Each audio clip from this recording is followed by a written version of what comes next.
Mi hijo me echó de mi propia casa un martes por la tarde. Recuerdo el sonido seco de la puerta al cerrarse detrás de mí, más fuerte que cualquier grito. Llevaba una bolsa de plástico con un par de camisas viejas, mi bata de invierno y los documentos que él mismo me lanzó con desprecio.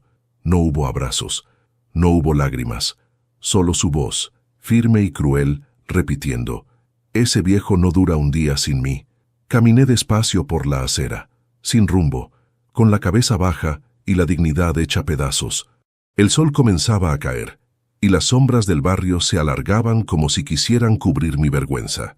Tenía 69 años, y por primera vez me sentí completamente sobrante en el mundo. Me senté en un banco frente a la plaza, intentando entender en qué momento había perdido a mi hijo. Había trabajado toda mi vida para él. 30 años como mecánico, reparando autos ajenos mientras el mío se caía a pedazos. Todo lo que ganaba lo invertía en su educación. Le compré libros, le pagué la universidad, lo vi convertirse en ingeniero, y ahora el mismo muchacho al que enseñé a montar bicicleta me miraba como si fuera una carga. Lucía, mi nuera, fue quien dio el golpe final. «Julián tiene razón», me dijo con los brazos cruzados. «Usted necesita ayuda y nosotros no podemos hacernos cargo». No supe si reír o llorar. Ayuda. Lo único que necesitaba era un poco de respeto. Caminé hasta la parada del autobús. El viento helado me golpeaba el rostro, pero no dolía tanto como la frase que seguía repitiéndose en mi cabeza: «Ese viejo no dura un día sin mí». Saqué la billetera. Tenía 82 pesos. No era mucho, pero bastaba para pasar la noche en una pensión y comer algo. Me subí al primer autobús sin mirar el destino. Solo quería alejarme. Mientras el vehículo avanzaba, observé las luces de la ciudad encenderse una a una, como si cada farol contara una historia ajena. Las familias se reunían para cenar. Las risas salían por las ventanas abiertas. Y yo era un hombre invisible. Cuando bajé, pasé frente a una pequeña tienda con un cartel gastado: «Lotería Nacional. Sorteo esta noche». Entré casi por inercia. Desde hacía años compraba siempre el mismo número, 02418, un hábito que empezó con mi esposa cuando aún vivía. «Algún día nos tocará, viejo», decía ella riendo. Nunca nos tocó, pero seguí comprándolo, como quien conserva una costumbre para no sentirse solo. Pagué con mis últimos billetes y salí con el boleto en la mano. Lo guardé en el bolsillo interior de la chaqueta, sin darle importancia. No tenía esperanza, solo cansancio. Caminé unas cuadras y encontré un albergue barato. La recepcionista, una mujer de cabello gris y ojos dulces, me miró con cierta compasión. «Noche por adelantado, señor». «Sí», respondí, evitando su mirada. «Son 50 pesos. Incluye desayuno». «Perfecto». La habitación olía a humedad y soledad. Las paredes descascaradas parecían contar las historias de todos los que habían pasado por allí. Me quité los zapatos, me senté en la cama y miré mis manos. Eran las mismas con las que había construido la casa que mi hijo ahora reclamaba como suya, las mismas que lo habían sostenido cuando aprendía a caminar, y ahora vacías. Encendí el televisor viejo que colgaba de la pared. Eran las 10 de la noche. El noticiero comenzaba con los resultados de la lotería. El presentador sonreía como si estuviera anunciando un milagro. Y el número ganador de esta noche es 02418. El aire se me escapó del pecho. Miré el boleto, temblando. 1, 2, 3 veces. 02418. Mi número, mi boleto, mi suerte. Me levanté despacio, como si temiera que el movimiento pudiera borrar lo que veía. No grité, no lloré. Solo me quedé quieto, mirando el televisor. El periodista repetía las cifras, las imágenes de gente celebrando en la calle, las luces, los aplausos. Yo no podía moverme. En un instante toda la tristeza, toda la humillación, todo el desprecio se transformó en algo nuevo: poder. Me senté en el borde de la cama y comencé a reír. Una risa seca, incrédula, mezcla de alivio y venganza. El destino, caprichoso como siempre, había esperado el momento perfecto para recordarme que la vida todavía tenía sentido. Cerré los ojos y pensé en Julián, en su voz, en su mirada de superioridad, en sus palabras hirientes. «Ese viejo no dura un día sin mí». Sonreí, porque esa frase que hasta hace unas horas me había destruido, ahora tenía un nuevo significado. Al día siguiente, sería él quien vería mi rostro en la televisión, y entonces entendería lo que significa subestimar a un hombre que no tiene nada que perder. Pero antes de continuar, me gustaría saber si te suscribiste al canal y si te gustó este inicio. Esto me ayuda a ver que me apoyas y disfrutas de mis historias. Ahora continuemos. Esa noche no dormí. El boleto descansaba bajo mi almohada, como un tesoro frágil. En mi mente las ideas se encendían una tras otra. ¿Qué haría? ¿A quién buscaría primero? ¿Cómo manejaría el premio sin cometer errores? Sabía que el dinero podía ser una bendición o una condena, pero también sabía que por primera vez en décadas el destino estaba de mi lado. Me prometí a mí mismo 3 cosas. Primero, no contárselo a nadie. Segundo, no actuar con impulsividad. Y tercero, usar ese dinero no solo para vivir, sino para enseñar una lección que mi hijo jamás olvidaría. No dormí en toda la noche.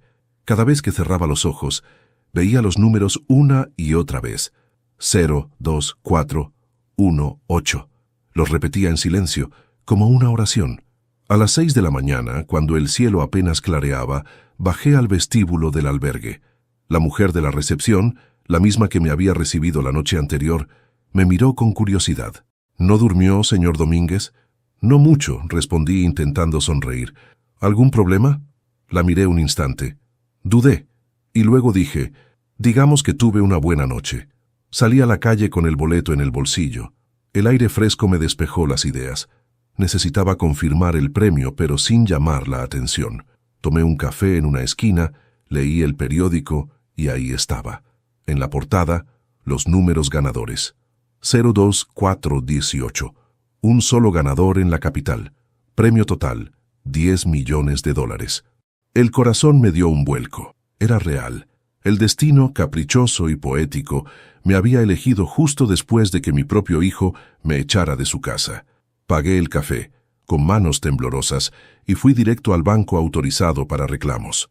El guardia en la puerta me miró de arriba a abajo. No lo culpaba. Un viejo con una chaqueta gastada no parecía el tipo de persona que gana millones.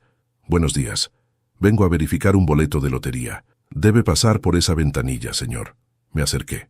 La empleada, una joven de rostro amable, tomó el boleto con una sonrisa automática. Lo escaneó, miró la pantalla y de pronto se quedó inmóvil.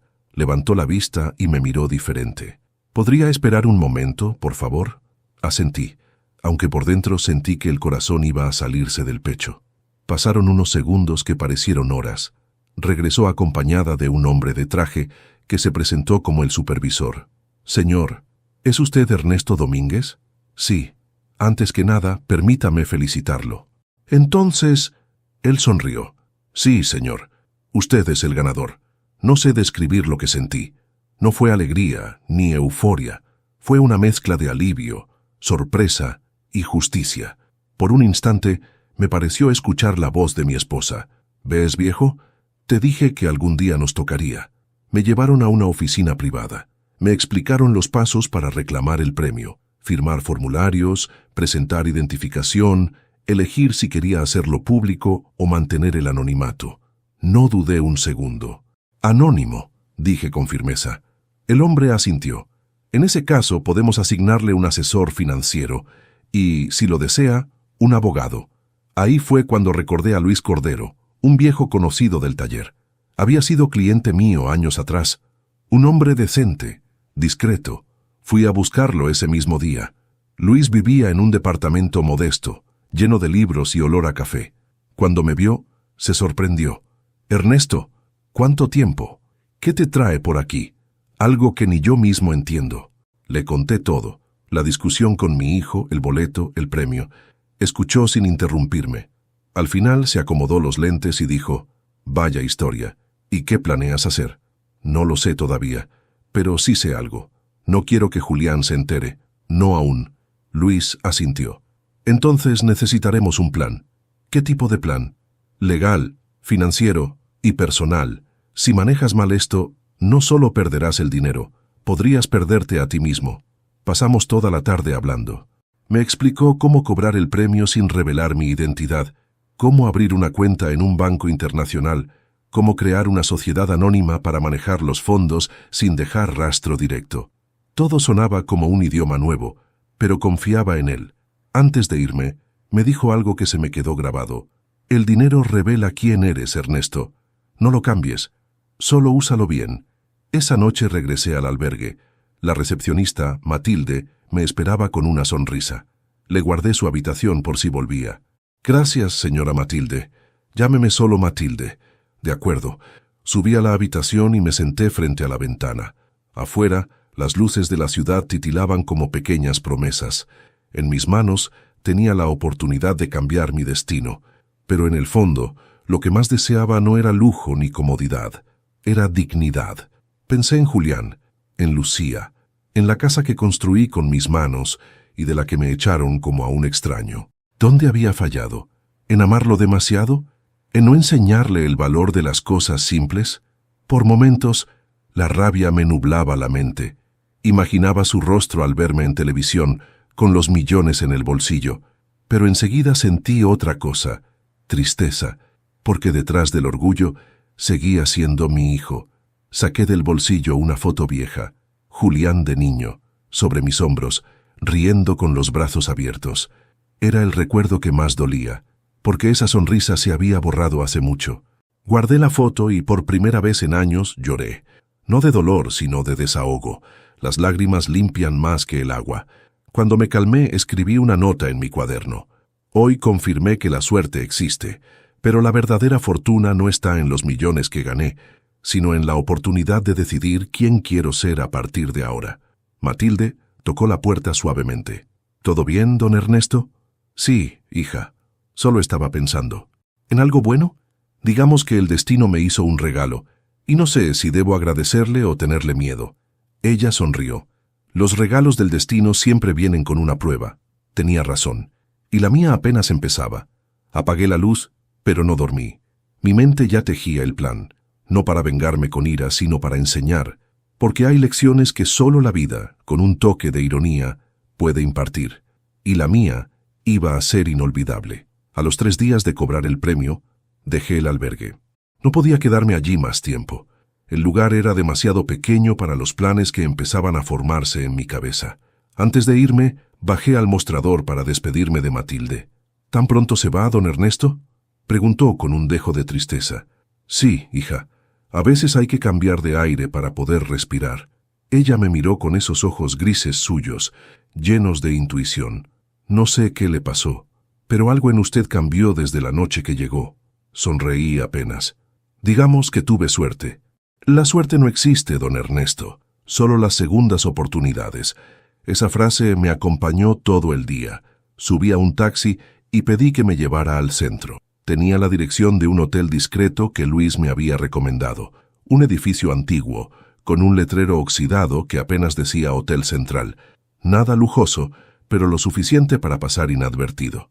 El recepcionista, un hombre de bigote fino y voz monótona, me entregó la llave sin hacer preguntas. El cuarto era sencillo, una cama amplia, cortinas pesadas y una ventana que daba a la calle. Me senté en el borde y respiré hondo. Por primera vez en mucho tiempo, sentí que tenía control. Llamé a Luis. Ya tengo un lugar donde quedarme, le dije. Perfecto. Mañana te veré con los documentos. ¿Documentos? Sí. Si vas a empezar de nuevo, necesitarás un nombre nuevo también. Nos encontramos al día siguiente en su oficina. Luis, siempre meticuloso, me entregó una carpeta con varios papeles. A partir de hoy, dijo, eres Héctor Morales, jubilado, residente en la provincia de Mendoza, sin familia conocida. ¿Y todo esto es legal? Digamos que funcional. Sonreí. El nuevo nombre me sonaba extraño, pero también liberador. Ya no era el viejo humillado que echó su hijo. Era alguien con una historia por escribir. Luis me explicó que el dinero ya estaba depositado en una cuenta bajo el nombre de una sociedad, Fundación Horizonte. Desde allí podría mover fondos, hacer donaciones, invertir o comprar propiedades sin dejar rastros de mi identidad real. Y si alguien me reconoce, no te reconocerán. He arreglado todo. ¿Y qué hay de la prensa? El ganador sigue siendo anónimo. Nadie sabe tu nombre, ni siquiera los empleados del banco. Le di las gracias y estreché su mano. Él me miró con seriedad. «Ernesto», dijo usando mi nombre real por última vez, «no desperdicies esto en venganza. No te preocupes, Luis». «¿Seguro? La venganza también puede tener corazón si se hace con propósito». De regreso en el hotel pasé la tarde escribiendo. Hacía años que no tomaba un lápiz con tanta determinación. Llené páginas enteras con recuerdos. De mi infancia, de mi esposa, de los años de sacrificio. Pero sobre todo escribí sobre Julián, mi hijo, el mismo que me miró a los ojos y me llamó inútil. ¿En qué momento lo perdí? ¿Fue culpa mía por darle demasiado? ¿O fue la vida que lo volvió insensible? Mientras escribía, una idea comenzó a tomar forma. No iba a comprar su arrepentimiento con dinero. Iba a devolvérselo con una lección. Esa noche bajé al comedor del hotel. El lugar estaba casi vacío. Solo una pareja joven y una mujer mayor sentada sola, leyendo un periódico. Era Matilde. No lo podía creer. «¿Usted?», dije acercándome sorprendido. Ella levantó la vista y sonrió. «Le dije que no creo en la suerte, don Ernesto, pero parece que el destino insiste. Resultó que había conseguido trabajo allí después de que el albergue cerrara por reformas. El mundo, pensé, a veces conspira con los justos. Cenamos juntos. Le conté que planeaba hacer algo grande, aunque omití los detalles. Ella, sin saberlo, se convirtió en mi primera cómplice. Había en su mirada una comprensión silenciosa, la de quien también conocía el sabor del abandono. «¿Tiene familia, Matilde?», pregunté. «Tenía un hijo. Murió hace 10 años en un accidente. Desde entonces, el trabajo es lo único que me mantiene cuerda». Sus palabras me atravesaron. Entendí que su dolor y el mío hablaban el mismo idioma. Cuando subí a mi habitación, anoté en mi cuaderno: «El destino no junta personas por casualidad. Cada encuentro tiene un propósito oculto». Durante los días siguientes, me dediqué a planear. Luis me ayudó a abrir una cuenta secundaria para transferir pequeñas sumas sin levantar sospechas. Con ese dinero, empecé a financiar discretamente comedores comunitarios, refugios y hogares para ancianos. No quería que nadie supiera mi nombre. Solo quería equilibrar la balanza. Por las noches me sentaba en el balcón del hotel a observar la ciudad. Desde arriba, todo parecía tan simple. Las luces, las calles, la gente apurada sin saber que, a veces, la vida puede cambiar con un solo boleto. Pero dentro de mí ardía algo más que gratitud. Ardía una llama que pedía justicia. No una justicia legal, sino moral, la que solo un padre herido puede entender. Un día, mientras caminaba por el parque, vi a un anciano pidiendo limosna. Tenía la mirada perdida, pero sus manos temblorosas me recordaron las mías. Le di un billete, pero él lo rechazó. «No quiero su dinero, señor. Solo un poco de pan». Esa frase me dejó helado. Volví al hotel con un nudo en la garganta. Esa noche no dormí. Su rostro no se me borraba. Entonces lo supe. Mi dinero tendría sentido si servía para devolver dignidad a los que la habían perdido. Empecé a escribir el borrador de lo que sería mi primer proyecto, una fundación para ancianos abandonados, y el nombre surgió solo como una señal: Segunda Oportunidad. Al terminar de escribirlo, cerré los ojos y murmuré: «Esto va por mí, por Matilde, por ese hombre del parque, y por todos los viejos que un día fueron olvidados». Y aunque no lo decía en voz alta, también era por mi hijo, porque algún día, cuando la vida le hiciera probar su propia medicina, entendería lo que yo sentí aquella tarde en que me echó de casa. Pero ese día aún no había llegado, y mi historia apenas comenzaba. Pasaron 6 meses desde que salí de aquella casa, 6 meses desde aquel portazo que partió mi vida en 2. Durante ese tiempo no volví a ver a Julián ni a Lucía, pero el silencio no significaba olvido. Lo seguía de cerca, aunque él no lo sabía. Luis, siempre prudente, había contratado a un conocido suyo, un investigador privado jubilado, para mantenerme informado. Se llamaba Ricardo, y cada 2 semanas venía al hotel con un sobre lleno de fotografías y notas. En la última visita lo vi más serio que de costumbre. «Las cosas no van bien, don Ernesto», me dijo. «¿Qué pasó?» «Su hijo perdió el trabajo hace 3 meses. ¿Y Lucía?» «Ella está intentando abrir una tienda de ropa, pero no le ha ido bien. Tienen deudas». Me quedé en silencio unos segundos. No voy a mentir. Parte de mí sintió una punzada de satisfacción, pero también otra parte, más profunda, sintió lástima, porque a pesar de todo seguía siendo mi hijo. ¿Siguen viviendo en la misma casa?, pregunté. Sí, pero hay rumores de que el banco podría embargarla pronto. Asentí sin decir palabra. Cuando Ricardo se fue, abrí el sobre. Las fotos mostraban a Julián con el rostro cansado, ojeroso, con la ropa arrugada. En una de ellas lo vi sentado en la acera frente a su coche, con la cabeza entre las manos.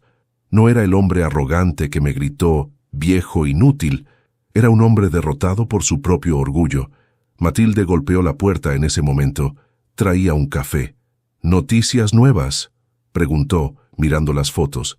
Sí, mi hijo está cayendo. Ella se sentó frente a mí, sin decir nada. ¿Y qué siente?, me preguntó después de un silencio. No lo sé. Parte de mí quiere que aprenda la lección, pero otra parte sigue siendo padre. Asentí. Ella suspiró. A veces los hijos necesitan perderlo todo para valorar lo que tenían. Tal vez. Y a veces los padres también necesitamos verlos caer para saber si aprendieron a levantarse. Sus palabras quedaron flotando en el aire. Miré el café. El vapor subía lento, como si también pensara. Sí, Matilde tenía razón. Pero algo en mí ya estaba cambiando. Un mes después decidí dar el siguiente paso. Le pedí a Luis que me ayudara a comprar una pequeña propiedad. No quería nada ostentoso, solo una casa antigua con un patio amplio. Encontramos una en las afueras, abandonada hacía años. Las paredes estaban agrietadas y el techo tenía goteras, pero para mí era perfecta. Con el dinero de la Fundación Segunda Oportunidad, la remodelamos en pocas semanas. Allí instalé una oficina, una cocina y 4 habitaciones para hospedar a adultos mayores que no tenían a dónde ir. Matilde aceptó dirigir el lugar conmigo, y pronto llegaron los primeros residentes. Don Eliseo, que había sido carpintero, la señora Blanca, una maestra jubilada sin familia, y Marta, una mujer que había vivido en la calle después de que sus hijos la abandonaran. Ellos se convirtieron en mi nueva familia. Compartíamos las comidas, las historias, las risas. Cada uno tenía una herida diferente, pero todos entendían lo que era ser olvidado. A veces, cuando los veía reír en el jardín, pensaba, quizás esto era lo que la vida quería enseñarme, que hay hijos de sangre y hay hijos del alma. Pero el pasado no tarda en llamar a la puerta, incluso cuando uno intenta cerrar todas. Una tarde de domingo, Matilde entró corriendo a la oficina con el teléfono en la mano. «Es para usted, don Ernesto. Dice que es urgente». Tomé el auricular. «¿Hola?». Una voz masculina, alterada, contestó. «¿Ernesto Domínguez?». «Sí, le habla Ricardo. Su hijo tuvo una discusión fuerte con su esposa. ¿Y eso qué tiene de nuevo?». Ella se fue, pero antes de irse, gritó frente a los vecinos que él había echado a su propio padre a la calle. Me quedé helado. ¿Qué dijo? Exactamente eso, y parece que la gente lo grabó. El video se está difundiendo por redes sociales. Cerré los ojos. La ironía era casi perfecta. El hombre que se había creído invencible ahora era señalado públicamente por su crueldad. Esa noche, el teléfono de Julián no dejó de sonar. Los conocidos, los compañeros de trabajo, incluso familiares le daban la espalda. Y yo, desde mi silla frente al fuego, lo vi todo. Porque el destino, cuando decide actuar, no necesita ayuda. A los pocos días, Luis vino a verme. ¿Ya vio las noticias? Sí. ¿Va a contactarlo? Negué con la cabeza. Aún no. Ernesto, tal vez ahora sí sea el momento. No.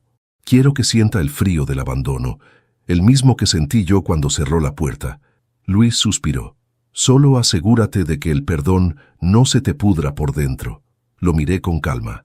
No busco perdonar todavía, Luis. Busco entender. Esa noche me quedé despierto mirando el techo. Pensé en Julián, en su rostro desencajado, en su vida desmoronándose, y recordé algo que mi esposa solía decirme. Dios no castiga con furia, castiga con espejo. Quizá eso era lo que estaba ocurriendo. Julián estaba viéndose a sí mismo por primera vez, sin máscaras, sin excusas, solo con la verdad. Al amanecer, salí al jardín. El aire era fresco, el cielo rosado. Matilde regaba las flores, tarareando una canción vieja. Me acerqué y le dije, ¿sabe algo? ¿Qué, don Ernesto? Creo que, por primera vez, mi hijo está aprendiendo lo que significa tener hambre, no de comida, sino de humildad. Ella sonrió sin dejar de regar. Entonces quizá su lección ya comenzó. Asentí, mirando el horizonte, porque sabía que el siguiente movimiento debía hacerlo yo, no para humillarlo, sino para ofrecerle, de la forma más inesperada posible, una segunda oportunidad. Y ya tenía el plan en mente. El destino, cuando quiere probarte, no grita, susurra. Y esa semana me habló con claridad. Había llegado el momento de acercarme a Julián, pero no como padre, como alguien que la vida puso en su camino para medir el peso de su conciencia. Pasé horas frente al espejo ensayando una voz distinta, una mirada más firme, un gesto de autoridad.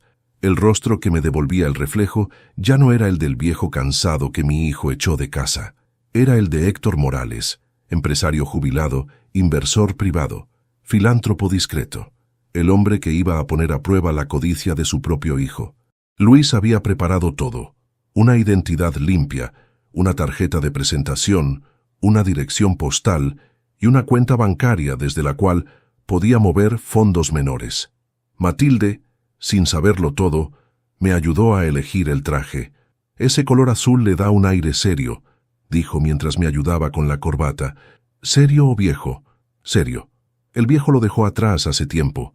Esa frase me sacó una sonrisa, porque sí, algo en mí había cambiado. No solo tenía dinero, tenía una misión. Busqué el perfil profesional de Julián en Internet. Su currículum seguía actualizado, aunque en los últimos meses apenas había tenido proyectos. Le escribí desde un correo formal, con tono cordial y distancia calculada. Estimado señor Domínguez, mi nombre es Héctor Morales.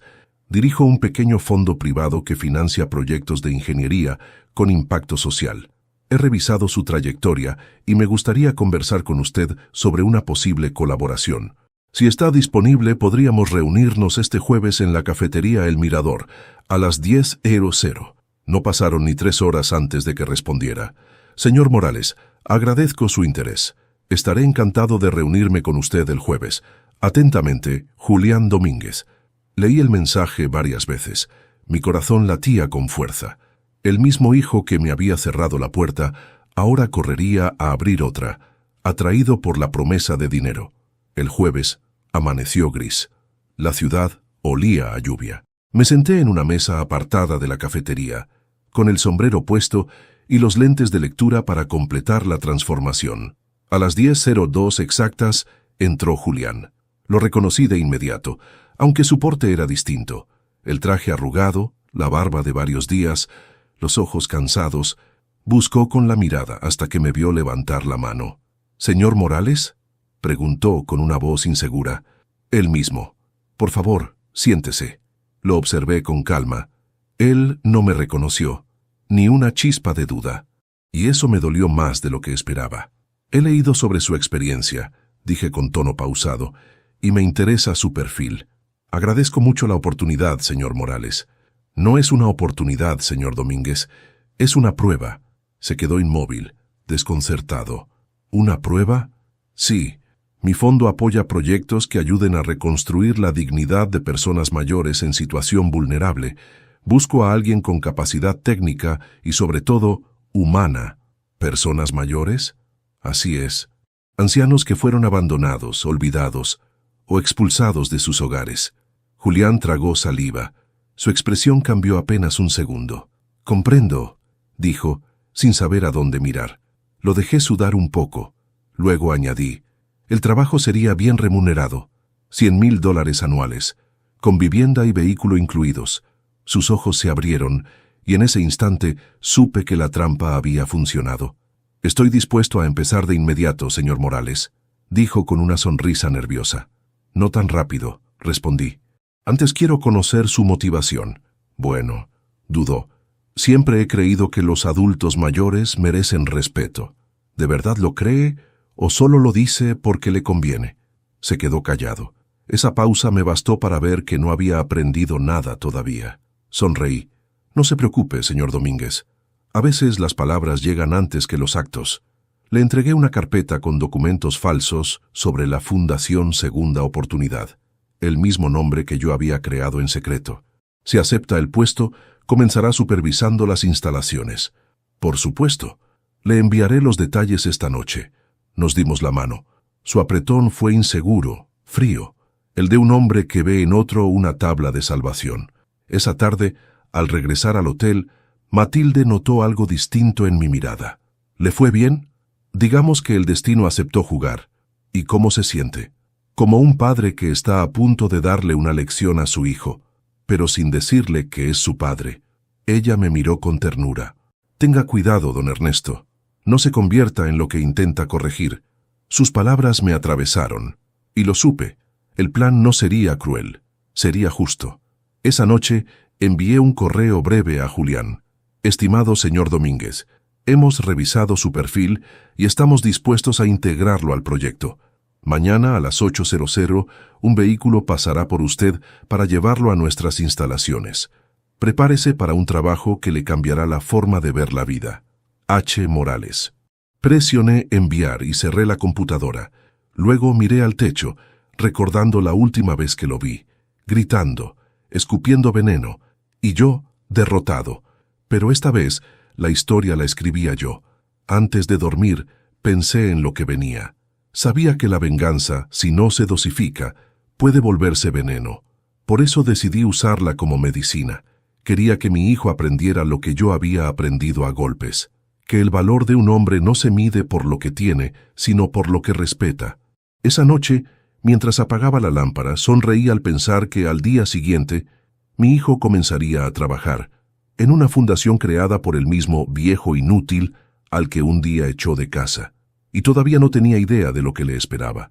Pero antes de continuar, dime aquí en los comentarios qué te está pareciendo esta historia hasta ahora, y qué harías tú en mi lugar. No te vayas del video porque lo que viene a continuación te pondrá la piel de gallina.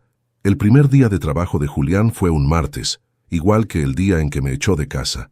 No sé si el destino tiene sentido del humor o solo disfruta de las ironías, pero me pareció un buen comienzo. Luis se encargó de todo. Contrató a Julián oficialmente, le dio un cargo importante dentro de la fundación y una oficina luminosa con vista al jardín. Yo, como Héctor Morales, me mantuve en las sombras observando a través de los informes y grabaciones de seguridad. No quería verlo cara a cara todavía. No hasta que el peso de sus actos empezara a despertarle el alma.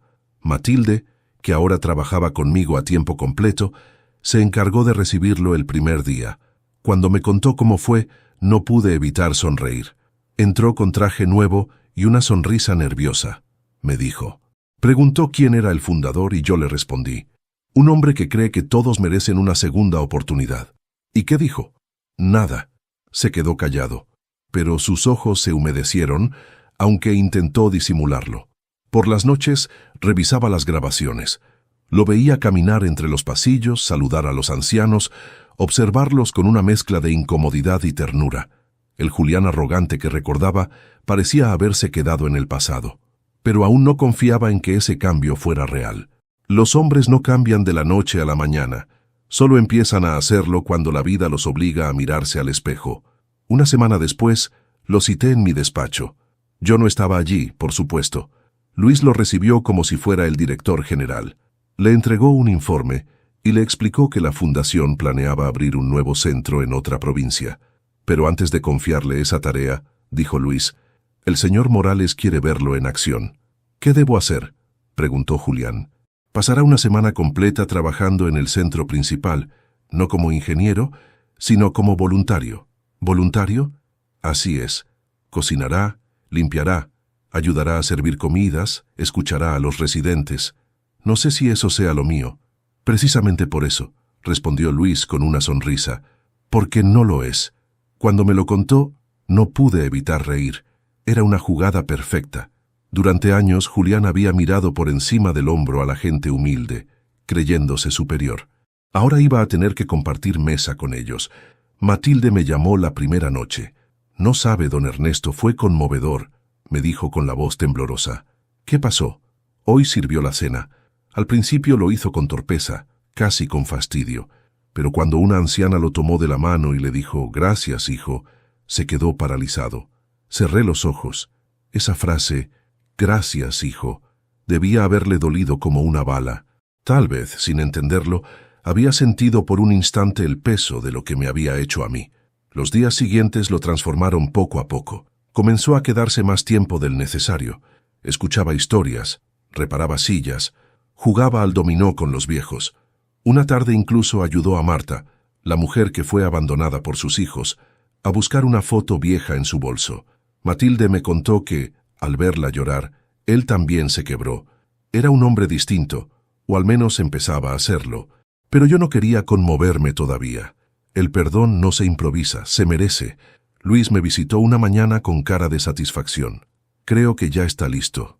¿Para qué?, pregunté. Para conocerlo, Ernesto. ¿Crees que es momento? Sí. Y si me permite decirlo, también creo que usted lo necesita. Tenía razón. Había pasado meses alimentando un silencio que ya me pesaba. Verlo desde la distancia era una mezcla de castigo y nostalgia.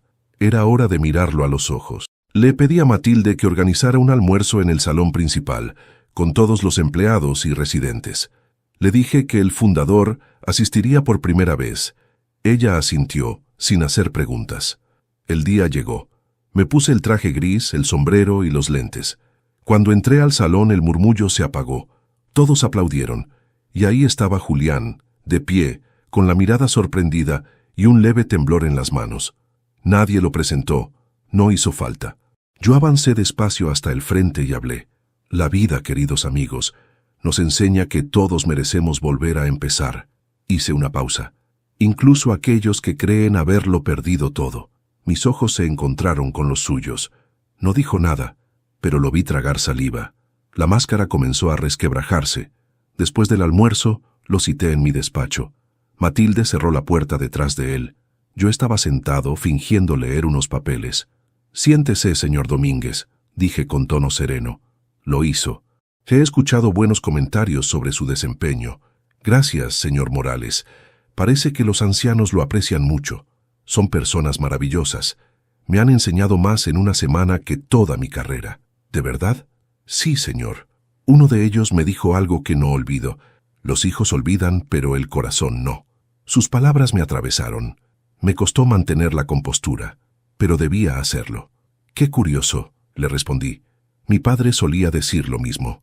Silencio. Lo vi mirarme con atención, con cierta duda.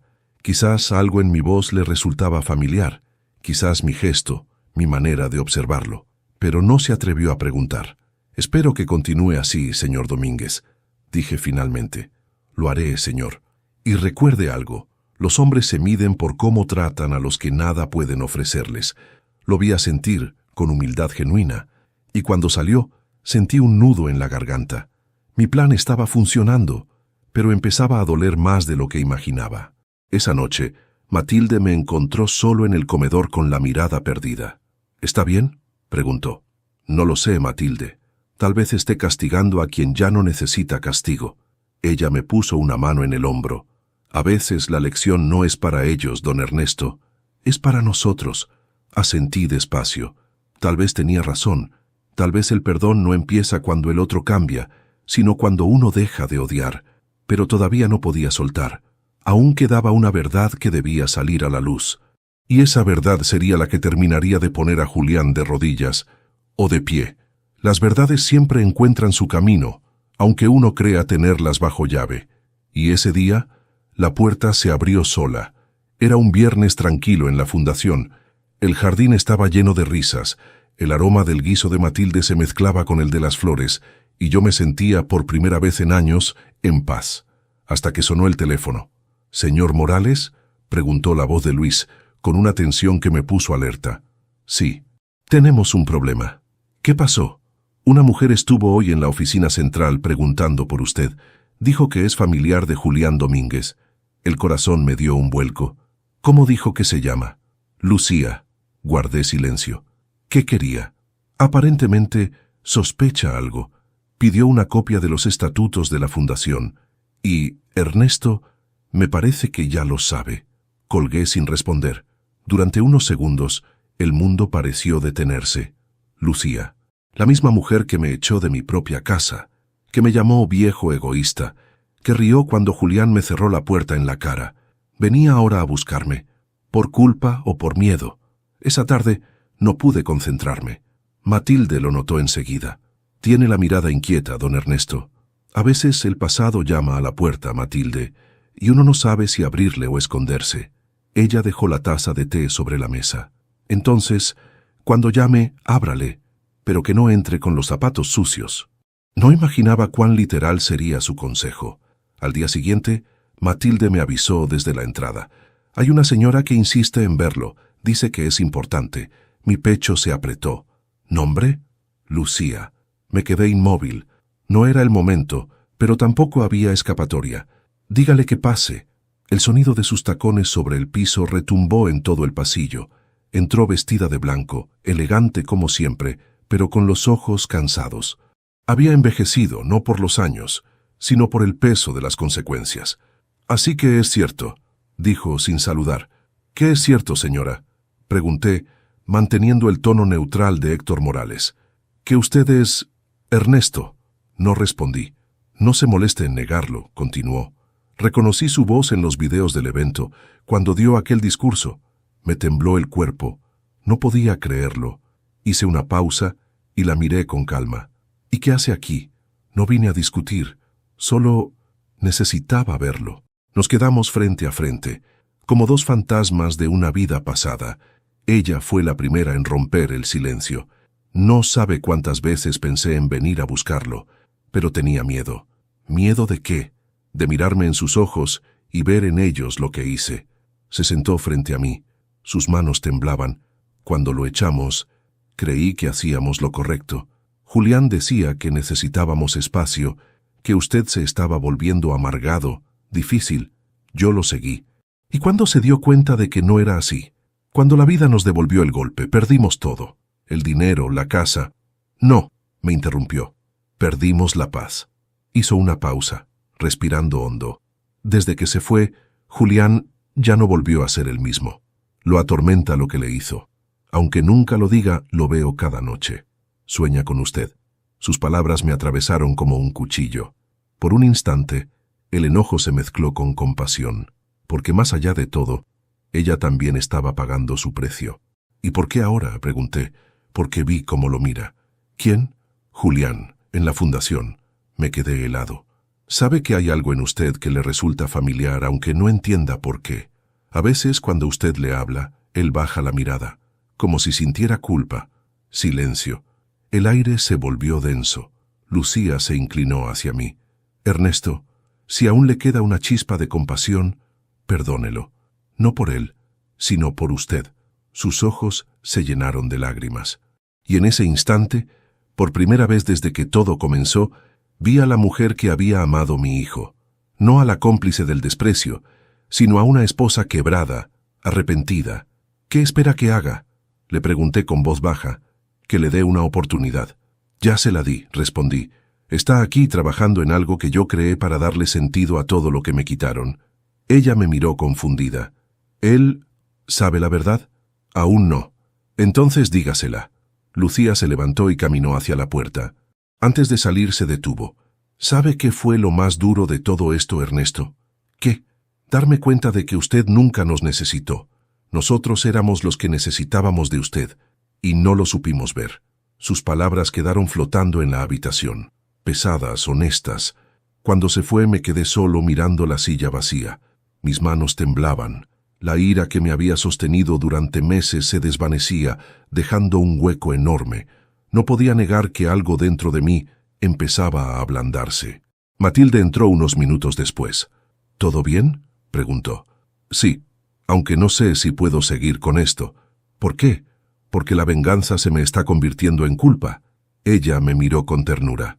Tal vez no sea culpa, don Ernesto. Tal vez sea perdón disfrazado. Esa noche no dormí. Las palabras de Lucía me daban vueltas en la cabeza. Pensé en Julián, su mirada cansada, sus manos sirviendo la comida en la fundación, su voz al decir «gracias». Había cambiado, lo sentía, pero la verdad todavía estaba entre nosotros como un muro invisible, y sabía que, tarde o temprano, debía derribarlo. A la mañana siguiente, bajé al despacho y escribí una carta, una sola página, sin rencor, sin orgullo, sin firma. A veces la vida nos quita todo, para enseñarnos a mirar lo que realmente importa. La verdadera riqueza no está en lo que poseemos, sino en lo que aún somos capaces de amar.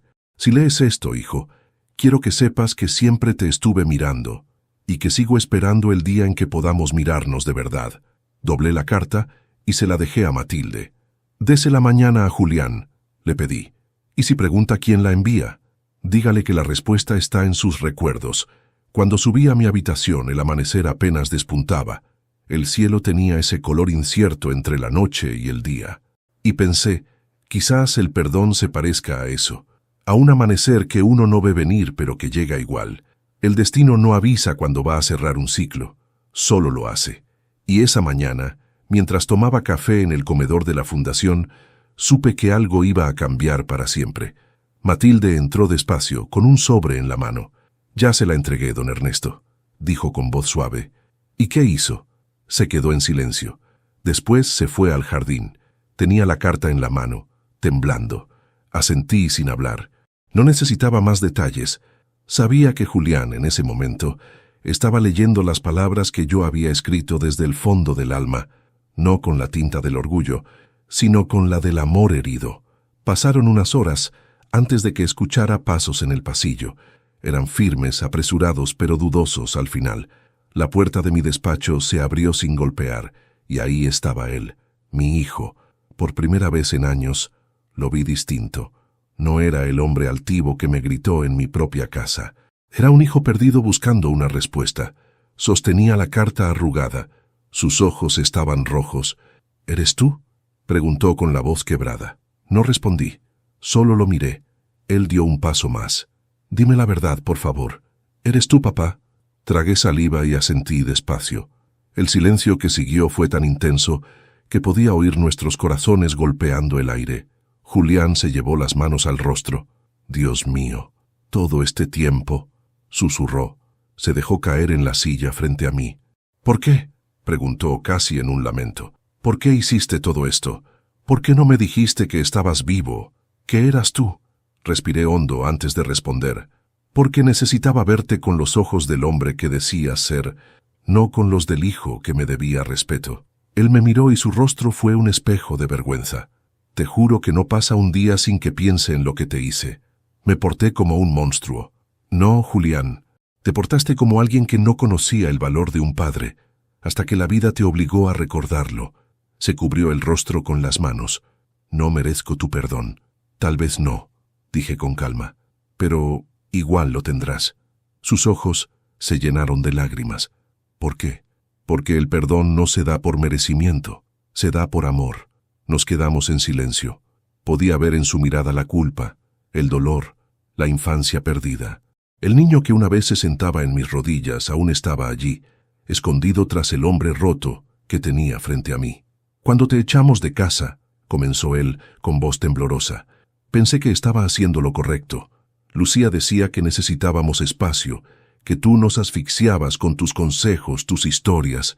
«Lo sé», interrumpí, «pero cuando te vi en la calle, con la bolsa en la mano, algo en mí se quebró. No tuve el valor de detenerte. Eso se llama cobardía, hijo. Todos la padecemos alguna vez». Él asintió sin defenderse. Después de eso, todo empezó a salir mal. Perdí el trabajo, el respeto, la calma. Lucía y yo nos gritábamos cada noche. Todo lo que tocaba se desmoronaba. Era como si una sombra me siguiera. No era una sombra, Julián. Era tu conciencia. Lo sé. Lloró sin vergüenza, y sus lágrimas cayeron sobre la carta arrugada. Lo miré y sentí que mi enojo se disolvía, como el hielo al sol. No porque lo olvidara, sino porque entendí que ya no tenía sentido cargarlo. «¿Qué vas a hacer conmigo ahora?», preguntó con voz baja. «Nada». «¿Nada? No vine a castigar, vine a enseñarte, y creo que ya aprendiste». Se quedó callado, observándome con incredulidad. «Todo esto, la fundación, el trabajo, las pruebas, ¿era tu forma de vengarte?». Sonreí apenas. «No, era mi forma de darte la oportunidad de ser el hombre que siempre quise que fueras». Se limpió el rostro y bajó la cabeza. «No merezco seguir aquí. Sí, sí lo mereces, pero ahora sabes por qué la llamé segunda oportunidad. Me miró sorprendido. ¿La fundación? Sí, la hice para los viejos que el mundo olvidó, pero también para los hijos que perdieron el rumbo. Sus labios temblaron. ¿Y yo qué soy? Eres ambos. Fuiste un hijo que olvidó, pero también un hombre que acaba de recordar. Nos quedamos callados. El viento soplaba fuerte afuera, moviendo las cortinas. Sentí algo húmedo en mis mejillas y me di cuenta de que también lloraba. No de tristeza, sino de alivio. ¿Podrás perdonarte tú?, le pregunté. No lo sé, papá. Entonces empieza por hacer el bien. Quédate aquí. Ayuda a los ancianos. Escucha sus historias. Cada acto de bondad será una piedra menos sobre tus hombros. ¿Y tú? Yo descansaré sabiendo que ya no tengo que esconderme. Julián se levantó y me abrazó. Fue un abrazo torpe, desesperado, pero sincero. Sentí sus lágrimas en mi cuello y su voz quebrada diciendo: «Gracias, papá. Gracias por no rendirte conmigo». Lo abracé con fuerza. El tiempo pareció detenerse. Todo lo que había esperado decirle durante meses se resumía en ese gesto. El pasado, por fin, dejaba de doler. Cuando se fue, Matilde entró en silencio. «¿Cómo fue?», preguntó, como si me quitaran un peso de encima, pero también el corazón. Entonces funcionó. Sí, pero ya no quiero seguir ocultando nada. ¿Qué hará ahora? Terminar lo que empecé, pero no con dinero, sino con paz. Ella sonrió. Eso suena a un buen final. No es el final, Matilde. Es el principio del perdón. Esa noche, al mirar por la ventana, vi a Julián en el jardín, ayudando a Marta a mover una maceta. La escuchaba con atención como un nieto amoroso, y por primera vez lo vi diferente, no como el hijo que me traicionó, sino como el hombre que había tenido el valor de volver. El cielo estaba claro, las estrellas parecían más cercanas. Pensé en mi esposa, en su risa, en su paciencia infinita, y supe que, donde estuviera, también ella estaría sonriendo, porque a veces el milagro no está en ganar millones, sino en recuperar el amor que el dinero nunca pudo comprar. Los días comenzaron a pasar más tranquilos después de aquella conversación. La casa, antes llena de fantasmas, ahora respiraba vida. Los ancianos reían en el comedor, Matilde canturreaba mientras servía el té y Julián se había convertido en otro hombre. Lo observaba a distancia, ya no llevaba trajes caros ni miraba a nadie por encima del hombro. Ahora sus manos tenían callos y su voz, un tono sereno que antes no conocía. Cada vez que ayudaba a uno de los residentes, su mirada se ablandaba un poco más. Era como si el hombre que un día me llamó viejo inútil se hubiera quedado atrás, perdido en algún rincón del pasado. Una tarde, mientras arreglábamos juntos unas sillas rotas del jardín, me dijo algo que me llegó al alma. «Papá, hace unos meses no habría tocado una herramienta. Me sentía demasiado importante para hacerlo. ¿Y ahora? Ahora entiendo que no hay trabajo indigno. Solo hombres que se avergüenzan de hacer el bien». Lo miré en silencio. No respondí, porque no había nada que agregar. La lección estaba funcionando. Luis vino a verme al cabo de unos días. Traía su inseparable maletín de cuero y esa expresión que siempre anticipaba una decisión grande. «Ernesto», me dijo mientras dejaba los documentos sobre la mesa, «la fundación ya es oficialmente tuya, pero si quieres podemos expandirla. Varias empresas están interesadas en invertir». «¿Invertir?», pregunté. «Sí, y en grande. Quieren usar el nombre Segunda Oportunidad para abrir centros en todo el país». «¿Y qué piden a cambio?». «Que les cedas los derechos», sonreí. «Entonces no lo harán». Luis me miró confundido. «¿Por qué no, Ernesto? Esto podría convertirte en una leyenda». «No quiero ser leyenda, Luis. Quiero ser ejemplo». Saqué un sobre del cajón y se lo entregué. «Este documento transfiere la propiedad de la fundación a una nueva dirección». «¿A nombre de quién?». «De Julián». Su sorpresa fue inmediata. «¿De tu hijo? ¿Estás seguro?». «Sí, pero con una condición». «¿Cuál?». «No sabrá que la fundación le pertenece hasta que haya demostrado que realmente cambió». Luis frunció el ceño. «¿Y cómo vas a saberlo?». «Lo sabré cuando haga el bien sin esperar nada a cambio». Esa noche me quedé en mi habitación escribiendo. El silencio se sentía distinto. Ya no pesaba, acompañaba. Tomé mi vieja libreta y anoté. El legado no son los bienes, ni las propiedades, ni los premios.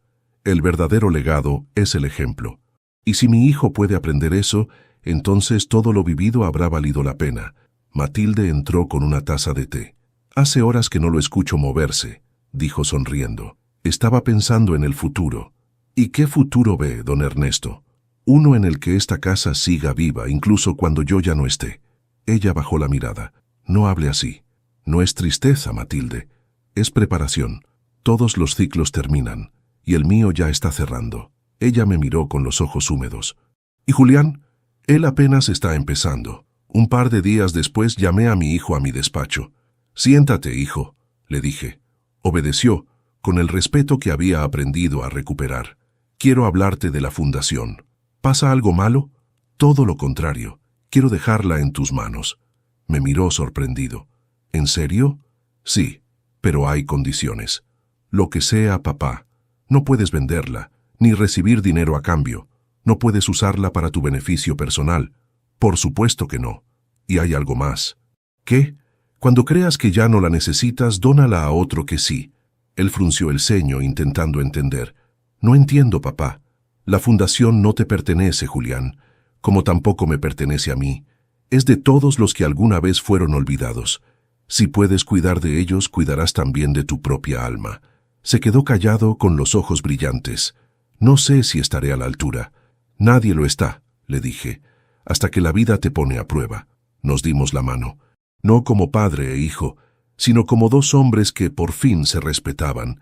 Las semanas siguientes, Julián asumió la dirección con una dedicación que me conmovía. Llegaba temprano, se quedaba hasta tarde, dormía poco, pero sonreía mucho. Los ancianos lo adoraban.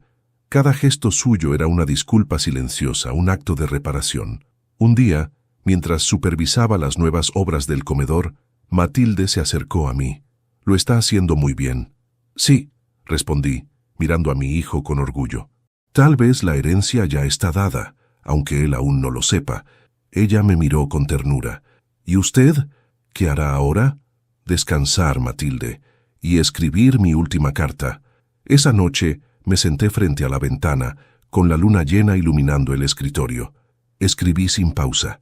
«Hijo mío, si algún día lees esto, es porque la vida me concedió el privilegio de verte convertido en el hombre que siempre soñé. No dejes que el orgullo vuelva a cegarte. Usa lo que tienes para dar, no para poseer. Recuerda que el dinero solo tiene valor cuando sirve para sanar lo que el amor rompió». Guardé la carta en un sobre y la escondí en el cajón del escritorio. Matilde sabría cuándo entregarla. Miré el reflejo de la luna en el cristal. Me vi envejecido, sí, pero también en paz. Todo había vuelto al lugar que le correspondía. Antes de acostarme, pasé por el jardín. Julián estaba allí, mirando las estrellas. «Hermoso cielo, ¿no?», dije. «Sí, papá. Me hace pensar en mamá. A mí también». Nos quedamos en silencio, compartiendo esa quietud que solo los que han sobrevivido al dolor pueden entender. Entonces me atreví a decirle: «¿Sabes qué me dijo tu madre una vez?» «¿Qué?» «El amor verdadero no se hereda, se aprende». Él sonrió. «Y creo que por fin lo estoy aprendiendo». Me di la vuelta para ocultar mis lágrimas, porque en ese momento supe que mi misión estaba cumplida, y que la vida, después de todo, sí da segundas oportunidades. El cuerpo envejece antes que el alma. Lo descubrí hace poco, cuando mis manos comenzaron a temblar al escribir y mis piernas a negarse a seguir el ritmo del corazón.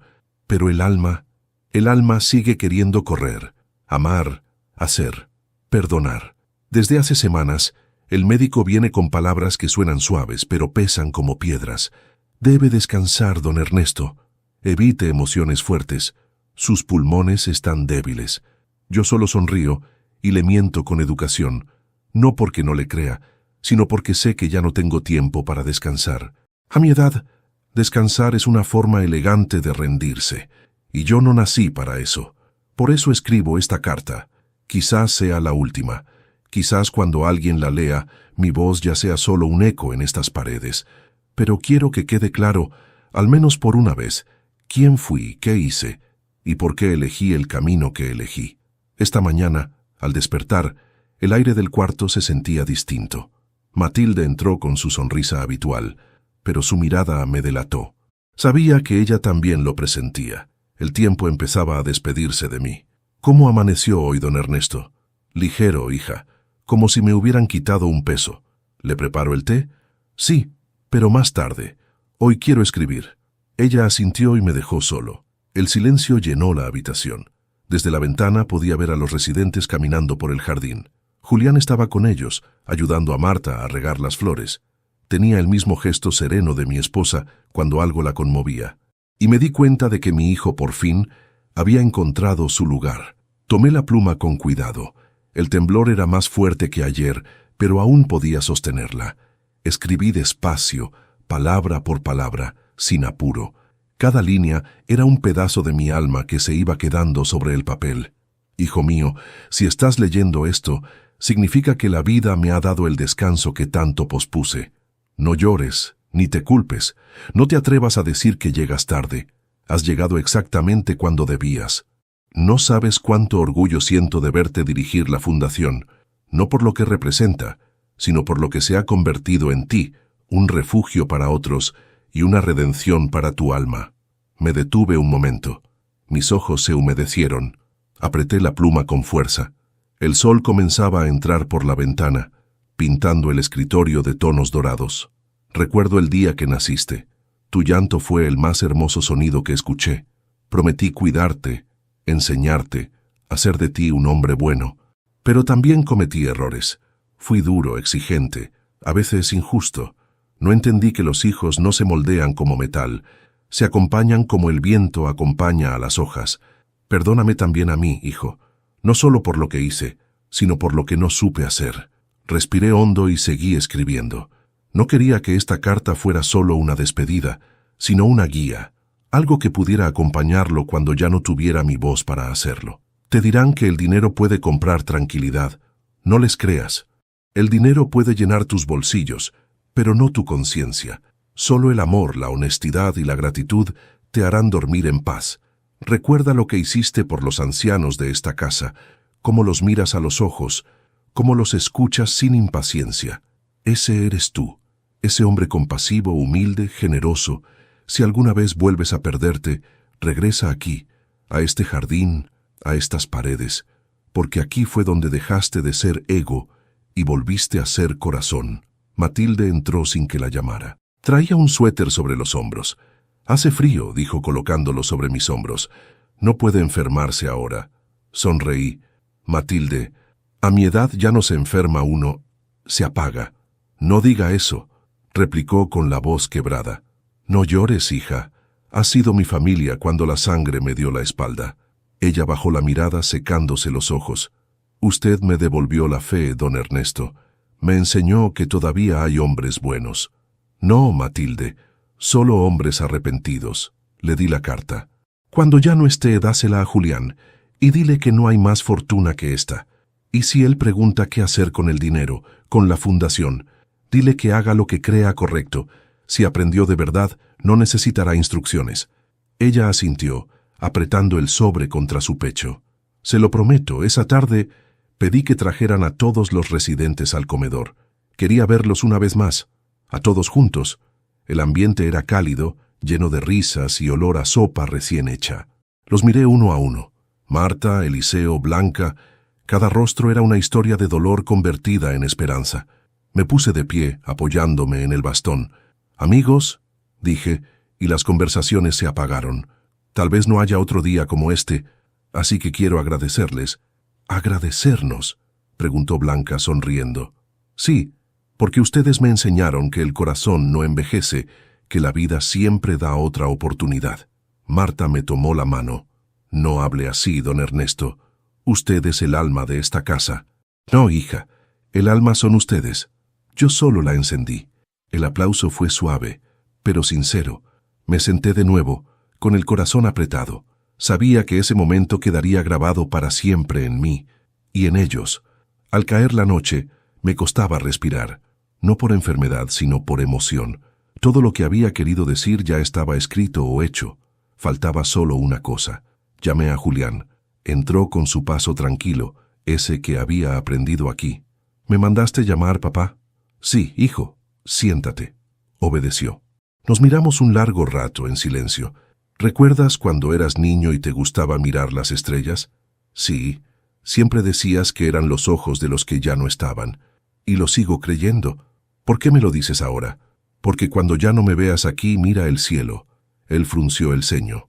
No digas eso. Hijo, el tiempo se me está acabando. No quiero que me veas morir, pero quiero que me recuerdes vivo. Se levantó de golpe. No, papá, no digas eso. Estás mejor. El médico lo dijo. Los médicos saben de cuerpos, no de almas. Por favor, no me dejes otra vez. No me iré, Julián, solo cambiaré de forma. Le tomé la mano. Prométeme algo. Lo que sea. Nunca vuelvas a cerrar una puerta por orgullo, ni la tuya, ni la de nadie. Él asintió, llorando. Te lo prometo. Lo abracé. Su llanto me empapó el hombro. Y mientras lo sostenía, entendí que esa promesa era mi verdadera victoria. Esa madrugada, el sueño llegó manso. No como enemigo, sino como un viejo amigo que venía a buscarme. Matilde entró temprano y me encontró dormido en la silla, con la carta sobre el pecho y una sonrisa en los labios. El amanecer iluminaba el escritorio, y el jardín afuera parecía brillar más que nunca. Julián lloró mucho ese día, pero no con el dolor del castigo. Lloró con la gratitud del perdón. Abrió la carta y leyó en voz alta las últimas líneas que escribí. Hijo, si algún día dudas de ti mismo, mira tus manos. Son las mías, envejecidas por el amor y el trabajo. Y si algún día sientes que la vida te castiga, recuerda que yo también estuve allí. No te rindas. Vive. Perdona. Y cuando ayudes a otro, hazlo sin esperar nada. Ese será mi abrazo desde donde esté. Los años pasaron. La fundación creció. Matilde la administró junto a Julián, quien se convirtió en un hombre sabio, querido por todos. El retrato de Ernesto Domínguez colgaba en la entrada principal, junto a una placa que decía, fundador de Segunda Oportunidad. Demostró que el amor puede más que la herida. Cada aniversario, Julián reunía a todos los residentes y contaba la historia de su padre. No hablaba de dinero, ni de premios, ni de la lotería que cambió su destino. Solo decía, mi padre me enseñó que un hombre no se mide por lo que tiene, sino por lo que deja en el corazón de los demás. Y entonces todos aplaudían. Y por un instante, parecía que el viejo Ernesto volvía a caminar entre ellos, con su bastón, su sonrisa cansada y su voz cálida diciendo, gracias por escucharme, gracias por perdonar. Soy Ernesto Domínguez, y esta fue mi historia. Si algo aprendí, es que la riqueza sin amor es pobreza disfrazada, y que a veces el destino no te quita cosas, te limpia las manos para darte algo mejor. Si esta historia te conmovió, suscríbete al canal, dale me gusta al video y déjame aquí en los comentarios qué parte te tocó más el corazón. Y por favor, escríbeme desde qué ciudad nos ves, porque quiero saber hasta dónde llega esta voz de esperanza. Gracias por quedarte hasta el final. Y recuerda, no hay herida que el perdón no pueda curar, ni puerta cerrada que el amor no pueda volver a abrir.